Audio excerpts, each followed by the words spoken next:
வணக்கம். இலங்கை செய்திகளுடன் நான் ரோஷன். விரிவான செய்திகளுக்கு முன் தலைப்புச் செய்திகள். ரணில் விக்ரமசிங்கவும் சஜித் பிரேமதாசவும் இணைந்து செயல்படும் வரை நாட்டிற்கு விடிவு இல்லை என்று நவீன் திசாநாயக்க சுட்டிக்காட்டு. படலந்த ஆணைக்குழு அறிக்கை தொடர்பாக முன்னாள் ஜனாதிபதி ரணில் விக்ரமசிங்க இன்று விசேட உரை. சட்டவிரோத கலாச்சாரத்தை புலிகள் அமைப்பிற்கு மக்கள் விடுதலை முன்னணியை கற்றுக் கொடுத்ததாக முன்னாள் அமைச்சர் எஸ் பி திசாநாயக்க குற்றச்சாட்டு. படலந்த ஆணைக்குழுவின் அறிக்கை தொடர்பாக ரணில் விக்ரமசிங்கவை உடனடியாக கைது செய்ய முன்னிலை சோசலிச கட்சி வலியுறுத்தல். முன்னாள் ஜனாதிபதி ரணில் விக்ரமசிங்க மீது எடுக்கப்படும் நடவடிக்கைகள் என்ன என்று முன்னாள் அமைச்சர் சம்பிக்க ரணவக்க கேள்வி. தொடர்வது விரிவான செய்திகள். ரணில் விக்ரமசிங்கவும் சஜித் பிரேமதாசவும் இணைந்து செயல்படும் வரை நாட்டுக்கு வெடிவு இல்லை என்று கட்சி உறுப்பினர் நவீன் திசாநாயக்க தெரிவித்துள்ளார். கண்டியில் நேற்று நடைபெற்ற ஊடகவியலாளர் மாநாட்டில் உரையாற்றிய அவர், ஐக்கிய தேசிய கட்சியும் ஐக்கிய மக்கள் சக்தியும் சகோதரத்துவ கட்சிகள் எனவும் ஒரே கொள்கைகள் மற்றும் வேலை திட்டங்களை பகிர்ந்து கொண்டவையாக இருப்பினும் தனித்தனியாக செயல்படுவதை கவலைக்குரியதாக கருதுவதாகவும் கூறினார். மேலும் கட்சிகளின் பிளவால் கட்சி ஆதரவாளர்களுக்கு அநீதி இழைக்கப்படுவதாகவும் அவர் சுட்டிக்காட்டினார். மேலும் தெரிவித்திருந்த அவர், கடந்த ஜனாதிபதி மற்றும் பொது தேர்தல்களில் ரணிலும் சஜித்தும் இணைந்து போட்டியிருந்தால் இன்று அவர்கள் முறையே ஜனாதிபதியாகவும் பிரதமராகவும் இருந்திருப்பர். இரு முக்கிய தேர்தல்களின் பின்னர் உள்ளூராட்சி தேர்தல்கள் தயாராக மிக குறுகிய கால அவகாசம் மட்டுமே கிடைத்ததாகவும் இந்த பிளவை சரி செய்வதற்கு போதுமான நேரமில்லை. எனவே இரு கட்சிகளுக்கு இடையிலான பேச்சுவார்த்தைகளை முடிக்க இன்னமும் சிறிது கால அவகாசம் தேவைப்படும். ரணில் சஜித் ஒரு நாள் பேச்சுவார்த்தை நடத்தி இணையும் வரை நாட்டில் உண்மையான எழுச்சி ஏற்படாது என்று நவீன் திசாநாயக்க உறுதியாக தெரிவித்தார். ஒன்றிணைந்த அஞ்சல் தொழிற்சங்கம் 48 மணி நேர அடையாள பணி புறக்கணிப்பை முன்னெடுக்க தீர்மானித்துள்ளது என்று தொழிற்சங்கத்தின் இணைப்பாளர் சிந்தக பண்டார அறிவித்துள்ளார். இன்று பிற்பகல் 4 மணி முதல் தொடங்கும் இந்த பணி புறக்கணிப்பு நாளை மறுதினம் நள்ளிரவு 12 மணி வரை தொடரும் என்றும் அவர் குறிப்பிட்டுள்ளார். அஞ்சல் சேவையில் உள்ள பணியாளர் குறைபாடு உள்ளிட்ட 7 முக்கிய கோரிக்கைகளை முன்வைத்து இந்த போராட்டம் முன்னெடுக்கப்படுவதாகவும் அவர் தெரிவித்துள்ளார். 40க்கும் மேற்பட்ட நாடுகளை சேர்ந்த பயணிகளுக்கு இலவச விசா வசதி விரைவில் அறிமுகப்படுத்தப்படும் என அமைச்சர் விஜித ஹேரத் தெரிவித்தார்.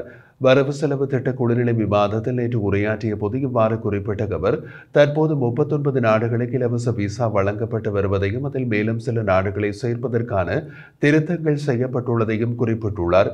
கடைசி பட்டியல் இறுதி செய்யப்பட்டவுடன் வரவு செலவு திட்டம் நிறைவடையும் முன் அதனை நாடாளுமன்றத்தில் சமர்ப்பிக்க திட்டமிட்டுள்ளதாகவும் அவர் தெரிவித்தார்.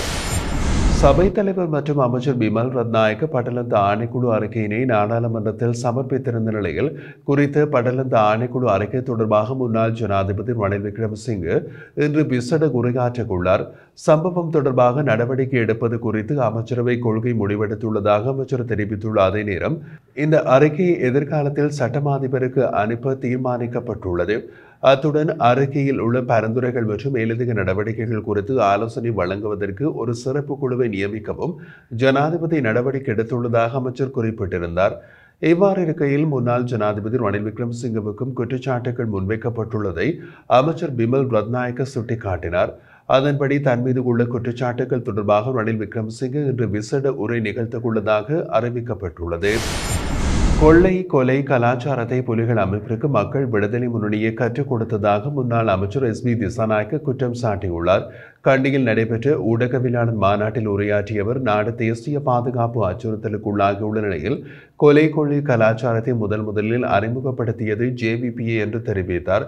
1984 1985 காலகட்டங்களில் ஜேவிபியின் செயல்பாடுகளுக்கு ஒத்துழைக்காதவர்கள் அவர்களால் கொல்லப்பட்டதாகவும் நாட்டில் தற்போது நடைபெறும் துப்பாக்கி சூடு உள்ளிட்ட சட்டவிரோத செயல்களை கட்டுப்படுத்தும் அனுபவமும் திறனும் ஜேவிபிக்கு உள்ளது என்றும் சுட்டிக்காட்டினார். முன்னாள் அமைச்சர் மேலும் தெரிவிக்கையில், தற்போதைய அரசாங்கம் இதனை கட்டுப்படுத்துவதற்கு மிக பொருத்தமானது. எனவே இந்த கலாச்சாரத்தை முற்றிலும் முடிவுக்கு கொண்டுவர அரசாங்கம் உடனடியாக நடவடிக்கை எடுக்க வேண்டும். தேசப்பந்த தென்னக்கோன் தலைமறைவாகும் அளவுக்கு எந்த விதமான விசேட சம்பவமும் நடைபெறவில்லை. அவர் தலைமறைவாகாமல் இருந்திருந்தால் கைது செய்யப்பட்டிருந்தாலும் பிணையில் விடுதலையாக இருக்கலாம். எவ்வாறாயினும் அவர் சில தினங்களில் வெளியே வருவார் என்றும் முன்னாள் அமைச்சர் தெரிவித்திருந்தார். படலந்த ஆணைக்குழுவின் அறிக்கையில் ரணில் விக்ரமசிங்கவுக்கு எதிராக கொலை குற்றச்சாட்டு முன்வைக்கப்பட்டுள்ளதால் உடனடியாக அவரை கைது செய்து விசாரணைக்கு உட்படுத்த வேண்டும் என்று முன்னிலை சோசலிஸ்ட் கட்சி வலியுறுத்தியுள்ளது. அந்த கட்சியின் கல்வி செயலாளர் புகுது ஜெயகொட அனுராதபுரத்தில் நடைபெற்றிருந்த செய்தியாளர் சந்திப்பில் உரையாற்றிய போது இந்த குற்றச்சாட்டுகளை விசாரிக்க ஜனாதிபதிக்கு உத்தரவிட முடியும் என்று குறிப்பிட்டார். நாடாளுமன்றத்தில் சபை முதல்வர் விமல் ரத்நாயக்க படலந்த ஆணைக்குழுவின் அறிக்கையை சமர்ப்பித்த போது ரணில் விக்ரமசிங்கவின் பெயரெங்கும் குறிப்பிடப்படவில்லை. எனினும் இந்த சம்பவத்திற்கு அவர் பொறுப்பேற்க வேண்டிய முக்கிய நபராக உள்ளார். அத்துடன் தேர்தலுக்கு நிதியுதவி வழங்கிய டட்லி ஸ்ரீசேன, ஹனீப் யூசுப் போன்றவர்களின் பெயர்களும் குறிப்பிடப்படவில்லை என்பதையும் அவர் சுட்டிக்காட்டினார். தங்கள் தலைவர்களை கொலை செய்தவர்களுக்கு எதிராக விசாரணை நடத்துவதில் அரசாங்கம் ஏன் பின்னடைவில் இருக்கிறது என்பது தொடர்பாக கேள்வி எழுப்பிய புகுது ஜெயகொட அரசாங்கத்திடம் அனைத்து சாட்சிகளும் இருக்கும் போது எந்த நடவடிக்கையையும் எடுக்காமல் பொதுமக்களின் பார்வைக்காக மட்டும் இந்த அறிக்கையினை வெளியிடுகிறது. 1948ஆம் ஆண்டின் சட்டத்தின்படி ரணில் விக்ரமசிங்கவை பாதுகாக்கவே சந்திரிகா படலந்த ஆணைக்குழுவை உருவாக்கியதோடு இந்த சட்டத்தின் கீழ் பிரஜா உரிமையை நீக்குவதற்கான அதிகாரம் அந்த ஆணைக்குழுவுக்கு இல்லை. 3/2 பெரும்பான்மையினை கொண்டுள்ள அரசாங்கம் உள்ளூராட்சி தேர்தல் மேடைகளில் எதை அடிப்படையாக கொண்டு பேசப் போகிறது என்பதை தெளிவுபடுத்த வேண்டும். எல்லாவற்றுக்கும் மேலாக படலந்த சம்பவத்துடன் தொடர்புடைய ரணில் விக்ரமசிங்கவை கைது செய்து விசாரிப்பதன் மூலம் இந்த விவகாரத்தில் உரிய தீர்வு காணலாம் என்றும் புகுது ஜெயகொட தெரிவித்துள்ளார்.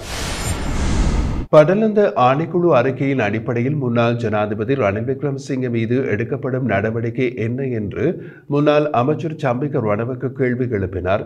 உள்ளூராட்சி தேர்தலில் கொழும்பு மாவட்டத்தில் ஐக்கிய குடியரசு முன்னணியில் விகாரி சின்னத்தில் போட்டியிடவுள்ள வேட்பாளர்கள் தங்களது வேட்புமனுவில் கையெழுத்திட்ட நிகழ்வில் கலந்து கொண்டிருந்த பின்னர் ஊடகங்களிடம் கருத்து வெளியிட்ட சம்பிக்க ரணவக்க ரணிலின் குடியுரிமை பறிக்கப்படும் அல்லது அவர் மீது வழக்கு தொடரப்படுமா என்ற கேள்வியினை முன்வைத்தார்.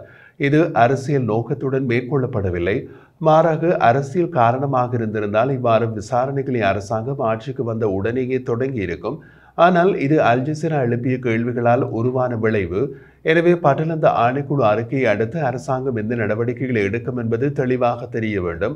இதே நேரத்தில் அறிக்கையின் முடிவுகளை சர்வதேச சமூகத்திற்கும் குறிப்பாக ஐக்கிய நாடுகள் மனித உரிமைகள் பேரவைக்கும் விளக்க அரசாங்கம் தோல்வியடைந்துள்ளது என்பதையும் குறிப்பிட வேண்டும். எவ்வாறாயினும் ஒரு சாராருக்கு மட்டும் குற்றம் சுமத்துவது ஏற்றுக்கொள்ள முடியாதது. 1987 முதல் 1990 வரை இருதரப்பும் கொலைகளில் ஈடுபட்டன. அந்த காலகட்டத்தில் ஜேவிபியும் இதே சம்பவங்களில் ஈடுபட்டிருந்தது. எனவே அவர்களுக்கும் இந்த விவகாரத்தில் பொறுப்பு இருக்கிறது என்று அவர் தெரிவித்திருந்தார். கச்சத்தீவு திருவிழாவை எதிர்காலத்தில் மேலும் சிறப்பாக நடத்துவதற்கான ஏற்பாடுகள் மேற்கொள்ளப்படும் என்று கடல் தொழில் மற்றும் நீரியல் கடல் வளங்கள் அமைச்சர் ராமலிங்கம் சந்திரசேகர் தெரிவித்தார். கச்சத்தீவில் தமிழக மீனவர்களை சந்தித்த அவர் இலங்கை இந்திய மீனவர்களின் பிரச்சினை குறித்தும் கலந்துரையாடியிருந்தார். இந்த சந்திப்பில் ராமேஸ்வரம் அனைத்து மீனவ கூட்டமைப்பின் தலைவர் ஜெயசுராஜ் மற்றும் சங்க உறுப்பினர்களும் கலந்து கொண்டனர். இலங்கை தமிழ்நாடு மீனவர் பிரச்சினை நீண்ட காலமாக நிலவி வருகிறது. இதற்கான தீர்வுகள் தொடர்பாக தொடர்ச்சியாகவும் கலந்துரையாடப்பட்டு வருவதாக அமைச்சர் குறிப்பிட்டுள்ளார். இந்திய மீனவர்களை கைது செய்து சிறையில் அடைக்க வேண்டும் என்று எங்களுக்கோ அரசாங்கத்திற்கோ விருப்பமில்லை என்றும் அதற்கான தேவைப்பாடும் இல்லை. எங்கள் கடல் எல்லைக்குள் அத்துமுறை நுழைவதாலும் தடை செய்யப்பட்ட மீன்பிடி முறைமைகளை பயன்படுத்துவதாலேயுமே அவர்கள் கைது செய்யப்படுகின்றனர். போரால் பாதிக்கப்பட்ட வடக்கில் உள்ள மீனவர்கள் இன்னமும் முழுமையாக மீண்டு வரவில்லை. இந்த நிலையில் தமிழக மீனவர்கள் வடக்கு மீனவர்களின் வளங்களை அழிக்க முயல்வது முறையானது அல்ல என்று அமைச்சர் ராமலிங்கம் சந்திரசேகர் தெரிவித்தார்.